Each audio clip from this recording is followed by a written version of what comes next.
I am a Special Operations War veteran, so when I hear the term PTSD, I automatically associate the condition with the effects of war.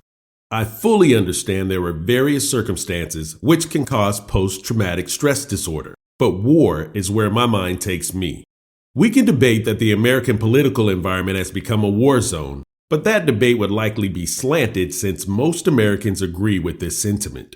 Families have been torn apart, friendships have ended, employment vacancies created, racial and gender trust have been eroded, profits have been impacted, and what is left is a country of rubble, rhetoric, and cynicism.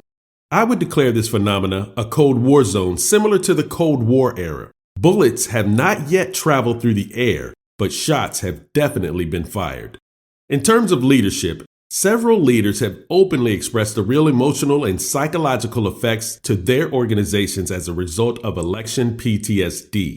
They may not have used this phrase, but the admittance of observed and audibly spoken distrust of peers and leaders on the opposite sides of the political spectrum are real and have caused many leaders to ponder how to navigate the plane.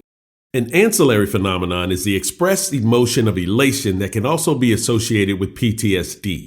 In keeping with the war analogy, victors in high-stress conflict scenarios can experience heightened levels of elation, which also contribute to new team dynamics and impacts that leaders have to manage. Overconfidence can sometimes lead to lowered defensive mechanisms and less attention or care to details in team tactical functioning. On November 6, 2024, while commuting on my train ride from Baltimore, Maryland to Washington, D.C., I observed one of the saddest moments in my lifetime.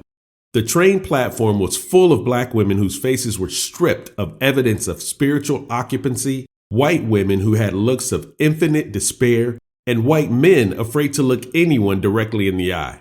It was similar to a scene from a World War II movie where survivors of war were on a pilgrimage journey to an unknown land. The scene was appropriate because, yes, America is on its way into a journey of an unknown landscape. My mind always eventually finds its way to leadership, and I pondered if leaders were prepared to lead their teams experiencing actualized PTSD from a traumatic experience that positioned former alliances on opposite sides of the situation.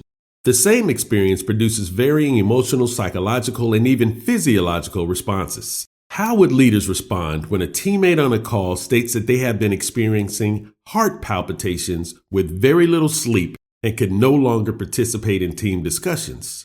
I actually heard a well-respected leader state this on a call with other executive leaders. Leadership should always be about influencing others to move in a direction that is individually and collectively beneficial.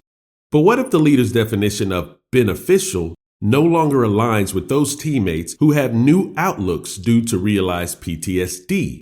Should we cast those teammates aside, thus causing further divide? Or should we as leaders provide spaces for grace and attempts to empathize with those impacted? And how long should that period of grace extend?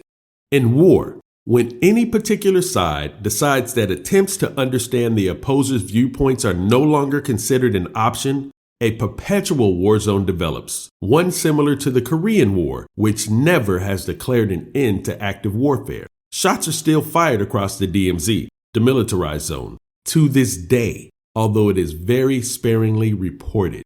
Is this where America is headed?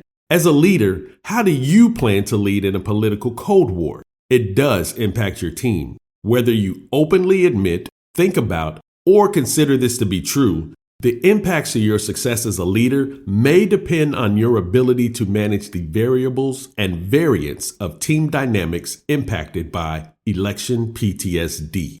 I suggest you take it seriously.